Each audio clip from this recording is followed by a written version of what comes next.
The new 2010 census numbers are out, and they show California's population has increased by 10% in the last decade, largely fueled by rapid growth among Hispanics and Asians. KUSI Steve Bosh is in the newsroom now with more on the numbers. Steve? Well, still, this is the slowest growth rate California has experienced since the 1930s. And for the first time since California became a state in 1850, we will not gain a congressional seat. California's population increased 10% to 37.3 million. The Hispanic population is now 38% of the population, and Asians are now 13% of all Californians. Blacks increased their share by 5.8%, but whites' share declined 7%. San Diego County grew by 10% to 3.1 million, the second largest in the state. Latinos make up 32% of the population. Asians are now 11%, and for the first time, whites have fallen below 50%.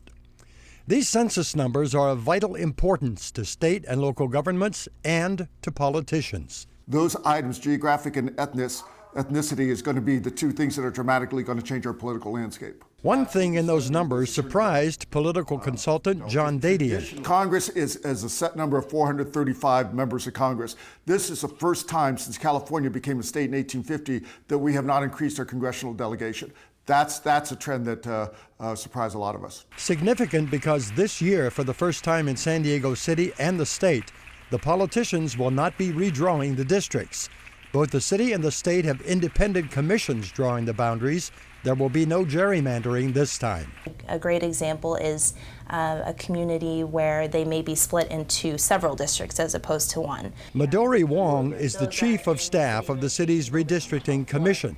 It's not really up and running yet, but when it gets to work, it has one core principle as it looks to add a 9th council district. The city will be divided as equally as practicable so that there will be 1/9 of the city's population in each district. Incumbent council members will be poring over the census numbers to figure out if their districts are impacted. If the answer is this might hurt me as far as re-election, then you might even be, as an incumbent, be looking to move to another district. The city commission has to redraw the boundaries by August, and incumbency is not a factor. Once the new plan is drawn and adopted and made final, an incumbent is allowed to serve out the remainder of their term.